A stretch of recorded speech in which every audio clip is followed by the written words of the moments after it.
Praise the lord. అందరికీ వందనాలు. Paul William ministries and Paul William foundation తరపున ప్రియ దేవుని బిడ్డలందరికీ, సమస్త జనులందరికీ హృదయపూర్వక శుభాలు తెలియజేస్తున్నాము. ఈరోజు పరలోకపు తండ్రి అనుదిన ఉదయకాలపు ఆశీర్వాద వాక్యములో భాగముగా కీర్తనల గ్రంథము 73వ అధ్యాయము 1వ వచనం చదువుకొని ప్రభువుని మహిమపరుచుకుందాం. కీర్తనల గ్రంథము 73వ అధ్యాయము 1వ వచనము. ఇశ్రాయేలు ఎడల శుద్ధ హృదయుల ఎడల నిశ్చయముగా దేవుడు దయాళుడై ఉన్నాడు.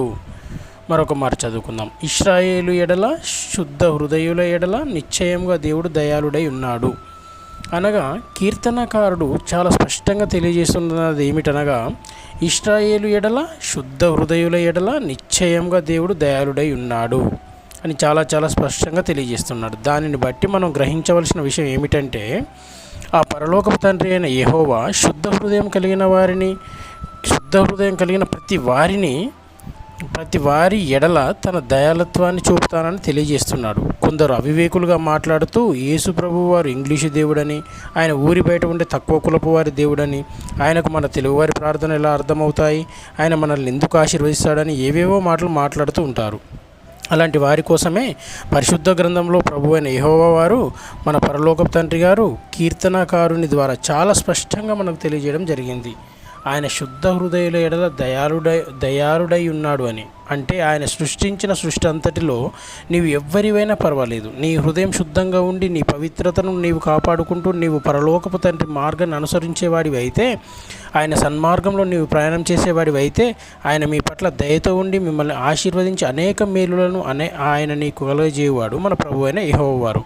ఇక్కడ మనం గమనించవలసిన విషయం ఒకటే, మనం ఆయన శరణు జొచ్చాలి, ఆయనను విశ్వసించాలి, ఆయనను నమ్మాలి, ఆయనను వేడుకొనాలి. పరలోకపు తండ్రి మీరే మా తండ్రిని మనం నోటితో అంగీకరించి హృదయంతో విశ్వసించిన ఎడల ఆయన మనని కుమారుడిగా స్వీకరించి ఆయన గొప్ప మేలులు, గొప్ప ఆశీర్వాదాలను మనకు కలుగజేస్తాడు. మన అతిక్రమణలన్నింటినీ మనం కొట్టివేసుకొని ప్రభు పాదాల వద్ద మన అతిక్రమణ క్రియలను ఒప్పుకొని క్షమాపణ కోరుకొని ఆయనను వేడుకున్నట్లయితే ఆయన మన అతిక్రమణ క్రియలను కొట్టివేసి మనల్ని తన కుమారుడుగా స్వీకరించుకొని తన సన్మార్గంలో నడుచుటకు కావాల్సినటువంటి శక్తి సామర్థ్యాలను మనకు కలుగజేస్తాడు. అది కీర్తనకారుడు చెప్పిన విషయాన్ని మనం ప్రతి ఒక్కరము మనం ఎంతో నిగూఢంగా ఆలోచించి నిర్ణయం తీసుకోవాల్సిన అవసరం ఎంతైనా ఉంది. కనుక ప్రియ దేవుని బిడ్డలారా, మనం ఎవరిమి, ఎక్కడి నుంచి వచ్చాము, ఇవన్నీ పక్కకు పెట్టేసి పరలోకపు తండ్రి అయిన యెహోవా మన తండ్రి అని మనం నోటితో హృదయంతో విశ్వసించి నోటితో అంగీకరించాలి. అప్పుడు నీవు ఆయన శరణు జొచ్చిన వాడివి అవుతావు. ఆయన యొక్క ప్రాకారంలో నీకు స్థానం లభిస్తుంది.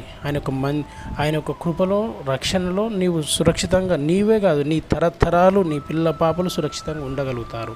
కనుక ప్రియ దేవుని బిడ్డలారా, విశ్వాసంలో సడలిపోవద్దు. మనం ఎల్లప్పుడూ ఆయన కృపకి, ఆయన ఆశీర్వాదానికి పాత్రల మగులాగున మనల్ని మనం తీర్చిదిద్దుకుంటూ, మనలో ఉన్నటువంటి అతిక్రమణలను కొట్టివేసుకుంటూ, మన లోపాలను సరిచేసుకుంటూ మన యొక్క విశ్వాస జీవితాన్ని ముందుకు సాగాలి.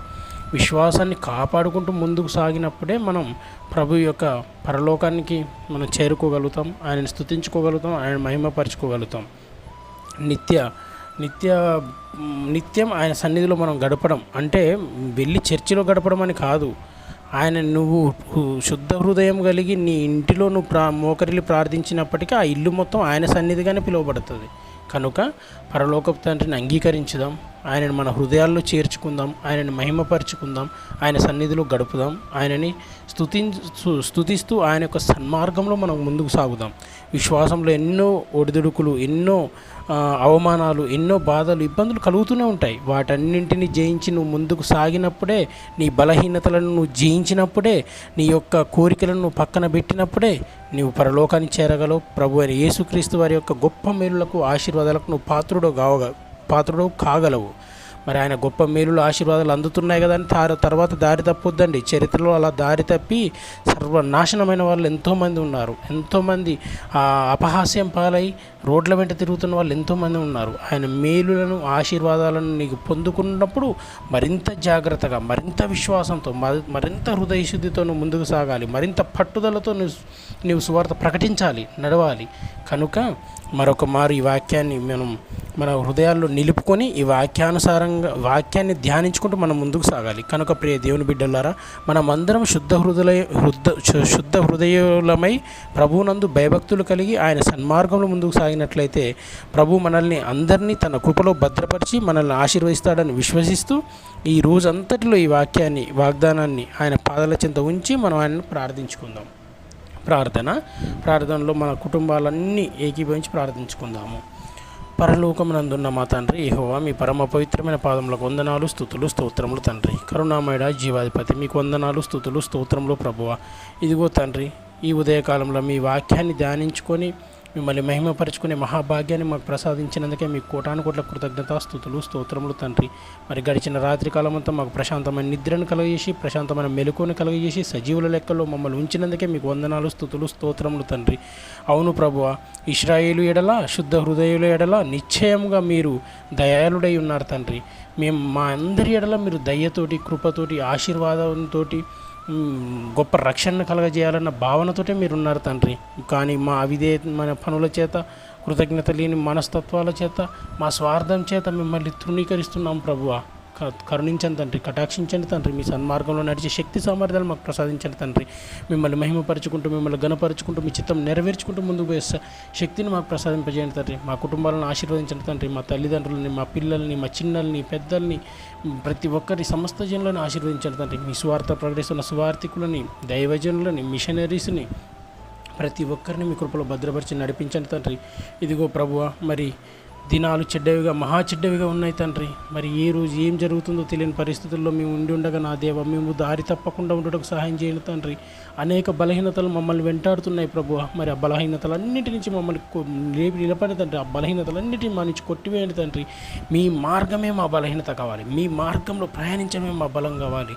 నా దేవ, నా తండ్రి, మాకున్న బలహీనత అన్నీ యెహోవాయే కావాలి తండ్రి. యెహోవా మార్గమే మా మార్గం అవ్వాలి తండ్రి, మా జీవన మార్గం అవ్వాలి తండ్రి. కరుణించండి తండ్రి, కటాక్షించండి తండ్రి, నడిపించండి తండ్రి. అపవాది చేత చిక్కకుండా మా కుటుంబాలని మమ్మల్ని భద్రపరిచి నడిపించి విశ్వాసంలో మరింత దృఢంగా, మరింత బలంగా మేము ముందుకు సాగుట సహాయం చేసి మా జీవితాల్లో సంతోషాన్ని, వెలుగు నింపి, కరుణించి, కటాక్షించి అట్టి మహిమని, ఘనతని, ప్రభావాలను మీరే పొందుకొనమని యేసు నామంలో అడిగి వేడుకొనిచున్నాను తండ్రి. ఆమేన్.